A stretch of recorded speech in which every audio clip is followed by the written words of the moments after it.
Moi kaikki! Tervetuloa Thinking Cap-podcastiin. Mun nimi on Emmi ja tämä podcast on tarkoitettu suomen oppijoille. Mä yritän puhua hitaasti ja selkeästi erilaisista suomeen ja suomen kieleen tai ulkomailla asumiseen liittyvistä asioista. Sä voit siis kuunnella helppoa suomea samalla kun siivoot, laitat ruokaa tai matkustat töihin. Mä haluan kiittää kaikkia, jotka on kuunnellut tätä podia. Mä oon myös tosi kiinnostunut siitä, että onko tämä podcast hyödyllinen. Jos sä haluat auttaa mua, niin on pari juttua, joista on mulle apua. Seuraa tätä podcastia ja jätä arvostelu. Ja mä huomasin, että ainakin Spotifyssa näkyy muutama 5 tähden arvostelu, ja se lämmittää mun sydäntä todella paljon. Kiitos. Joten jos sulla on hetki aikaa, niin käy ihmeessä jättämässä arvostelu tästä podcastista. Mä arvostan sitä todella. Ja se motivoi minua myös jatkamaan. Tämän jakson aihe on vierailu suomalaisessa kodissa. Ja mulla on täällä vieraana mun kaveri Hanna. Tervetuloa. Moi. Kiva olla täällä. Kiva, kun pääsit tulemaan. Ja kiitos eilisestä kahvittelusta. Eipä kestä. Mä olin siis eilen Hannan vieraana hänen kodissa ja Hanna oli tehnyt tosi hyvää kakkua hänen synttäreiden kunniaksi ja oli tosi kiva. Hanna, kerro mulle vähän, että missä sä nyt asut ja missä sä olet ennen asunut, koska sulla on aika kansainvälinen tausta. Joo, totta kai. Mä oon ennen asunut muun muassa Saksassa ja Hollannissa ja Kanadassa. Ja tällä hetkellä kuitenkin asun täällä Oulussa, Suomessa.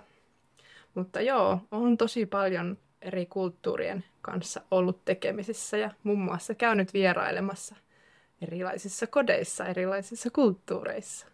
Missä sä asuit pisimpään? Missä maassa? Pisimpään mä asuin Hollannissa. Okei. Missä päin siellä? Ihan Amsterdamin lähellä ensin semmoisessa pienessä paikassa kuin Landsmeer. Ja sen jälkeen me asuttiin myös Hilversumissa. Oliko kulttuurishokki iso, kun muutit sinne? No, kyllä ja ei. Että hollantilaiset on tosi rentoja ja mukavia ihmisiä ja kuitenkin se on aika länsimaalainen maa. Mutta totta kai jotakin oli erilaista kuin Suomeen verrattuna. No, aloitetaan sitten tästä päivän aiheesta, eli kyläily. Kun mennään suomalaiseen kotiin kylään, niin miten tervehditään? Tämä saattaa olla aika hassu kysymys, mutta mä luulen, että sulla on tähän hyvää perspektiiviä, koska sä oot asunut tosiaan muissa maissa. Joo, ei se ole mun mielestä hassu kysymys, koska miten sä tervehdit? Kättelet sä, halaat sä, annat sä poskisuudelmia? Se vaihtelee tosi paljon eri maassa, mutta jos puhutaan, että Suomessa yleensä mennään jonkun luo kylään, silloin mennään jonkun tutun luokse yleensä kylään. Joo. Ja jonkun kaverin luokse, niin kyllä silloin yleensä halataan. Että jos vaan kätellään, niin se on vähän liian kaukaista, että sä kättelet töissä jotakin bisneskumppaneita, mutta jos sä menet jonkun kotiin käymään, niin kyllä sä sitten yleensä halaat. Mites nämä poskisuudelmat? No sitä kyllä suomalaiset ei tee, että se ei ole suomalaisen kulttuuriin kuuluvaa, että se on vähän liian intiimiä. Joo. Ja mä muistan, kun mä olen saanut elämäni ensimmäisen poskisuudelman, mä olin tosi järkyttynyt, koska mä en odottanut sitä ollenkaan. Mä olin vierailemassa Italiassa, mun ystävän luona, ja Italiassa totta kai poskisuudelmat on todella, todella tärkeitä. Ja sinne tuli mun kaverin mummo, jota mä en ollut koskaan tavannut. Mm-hmm. Ja hän tuli todella lähelle ja antoi mulle poskisuudelman. Mä muistan, että se oli semmoinen karvanen luomi vielä. Ja mä en osannut käyttäytyä siinä tilanteessa ollenkaan, mutta sitten mä ymmärsin, että siellä se on todella normaalia. Ja niin, monessa etenkin etelämmän Euroopan maassa se on normaalia. Myöskin Hollannissa oli kyllä normaalia. Sitten jos mentiin vaikka mun miehen vanhempien, mun mies on siis hollantilainen, mun miehen vanhempien luo, niin silloin yleensä aina annettiin poskisuudelmat. Mä samaistun tosi paljon tuohon vaivaantuneeseen olotilaan, koska mä asuin Ranskassa. Silloin kun mä asuin Etelä-Ranskassa, niin meidän työpaikalla kaikki muut oli ranskalaisia.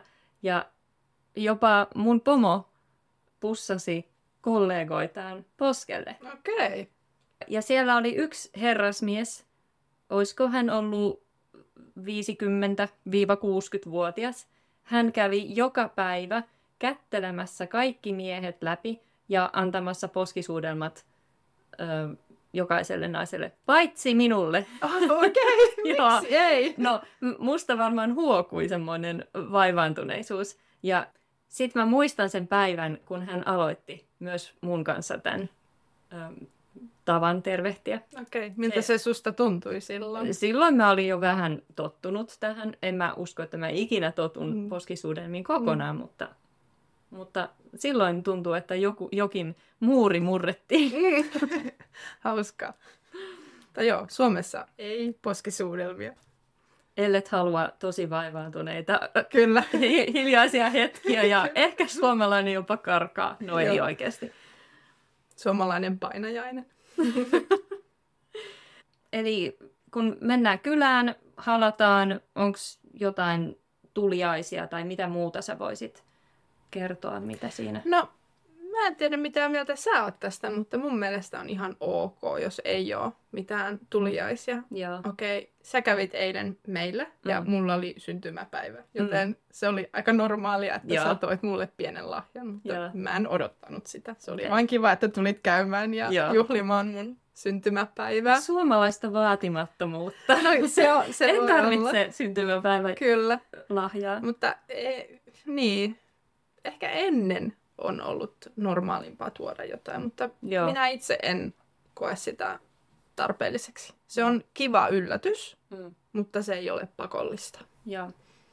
Se, mitä totta kai on hyvä muistaa, kun tulee suomalaiseen kotiin kylään, niin kun tulee sisään, niin kengät täytyy kyllä ottaa pois jalasta. Joo.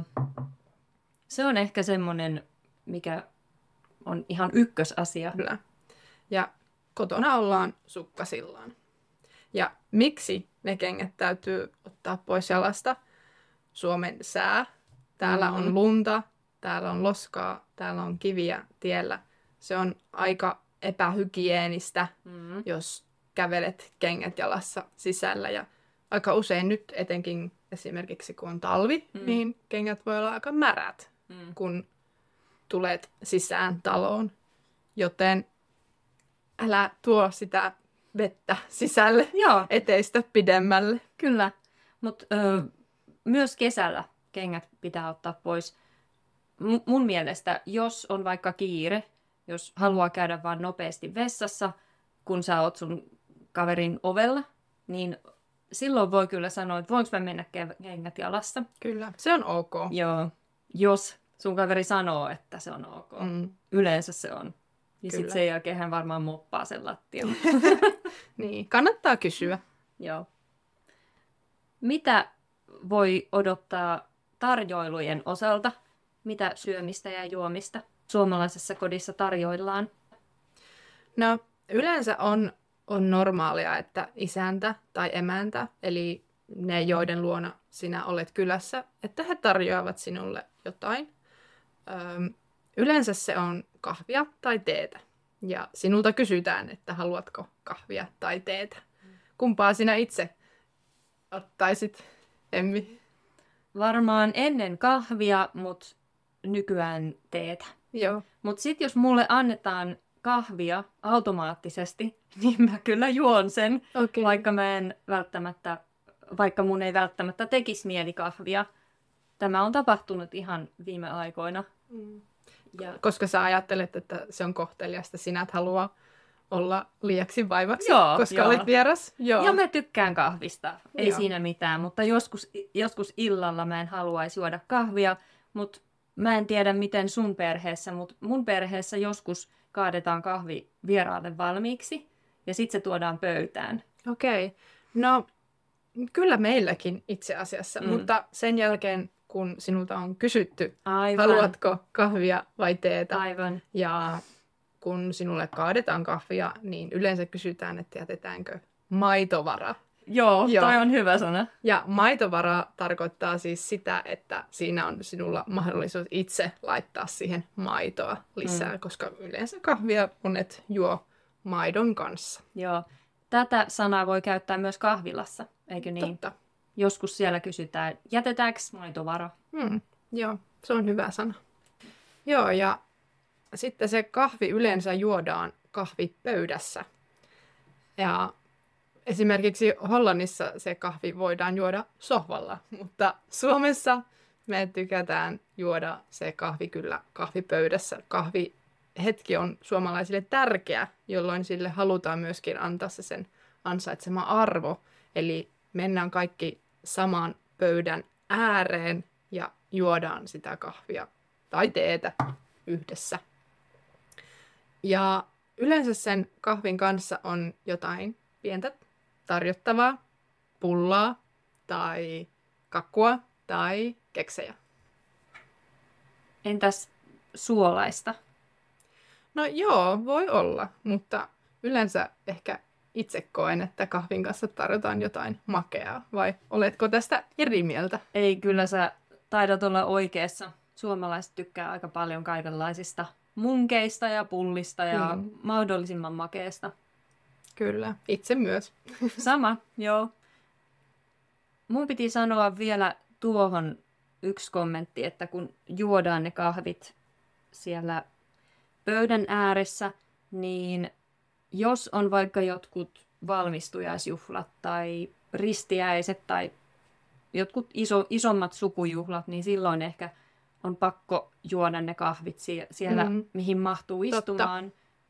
Ja itse asiassa niistä tarjoiluista tuli vielä mieleen, että se on kohteliasta, että jos sinä menet siihen kahvipöytään, niin ensinnäkin, että sinut pyydetään siihen ja sitten vasta menet sinne kahvipöytään. Aivan. Että pitää ehkä olla vaatimaton sitten myöskin vieraana. Se kuuluu siihen semmoisen pienen vierastanssiin, että pyydetään sinne kahvipöytään, että nyt saa tulla ja sitten sinä menet ehkä vielä, että voi toisenkin kerran pyytää ja sitten vasta menet. Ja sitten kun olet siinä kahvipöydässä, niin yleensä odotetaan, että se isäntä tai emäntä sanoo, että no nyt ottakaa ihmeessä tästä vähän kakkua tai pullaa, että ei suoraan isketä siihen pullaan sitten kiinni ja sillä tavalla näytetään, että ollaan hirveän nälkäisiä tai halutaan nopeasti sitä. Eli hyvät kuulijat, juuri äsken Hannan kanssa sanoimme, että suomalaiset ovat persoja makealle, mutta heidät pitää todella pakottaa syömään sitä.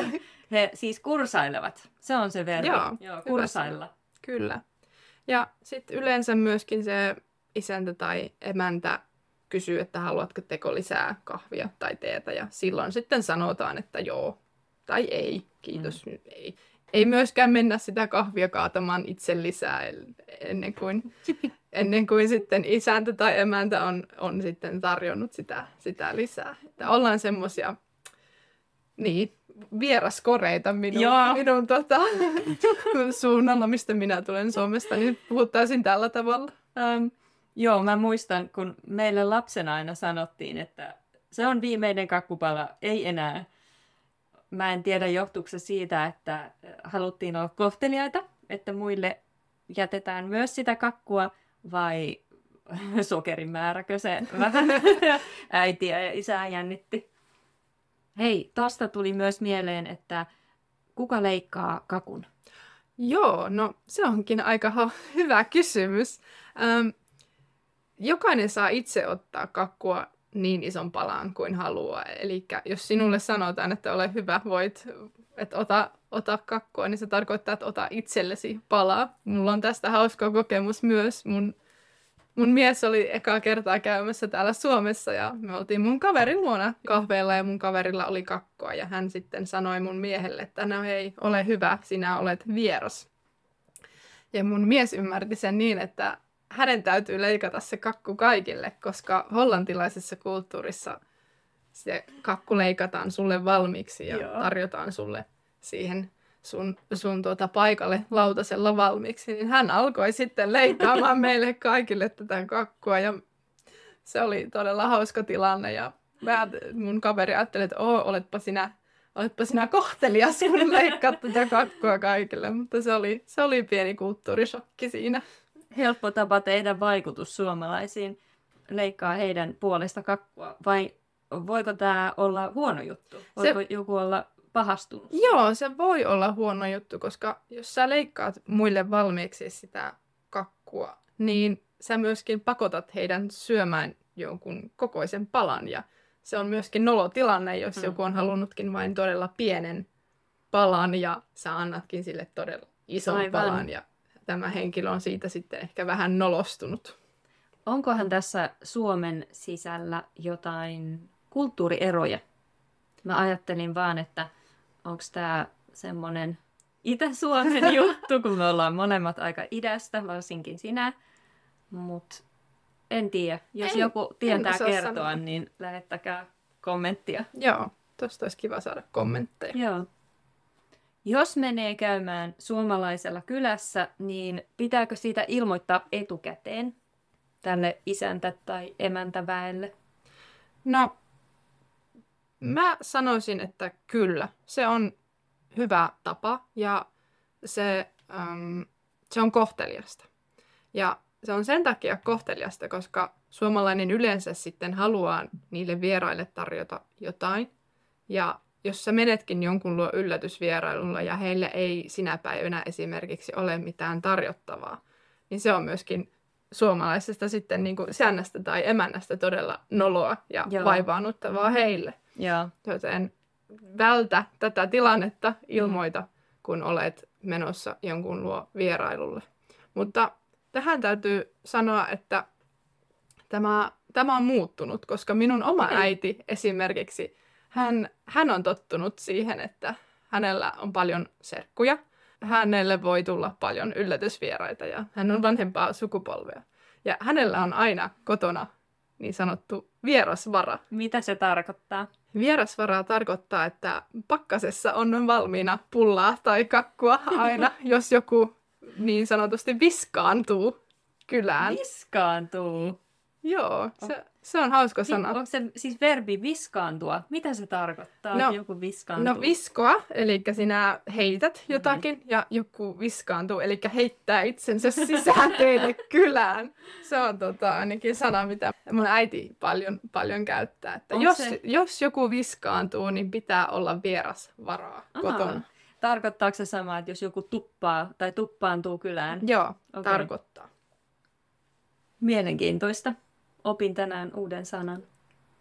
Kiva. Jos menee kahville jonkun luokse, niin voiko odottaa, että tulee kutsu saunaan? No ei ehkä sillä samalla reissulla, mutta että jos on käynyt jonkun luona kahvilla ja sitten vaikka sanotaan, että tulee vaikka seuraavan kerran saunomaan, niin se on normaalia. Mutta sitten kun joku pyytää saunomaan, niin se on aivan erilainen tapahtuma kuin se, että meinaa jonkun luo tälleen kylään ja siellä on sitten kahvia tai teetä tarjolla.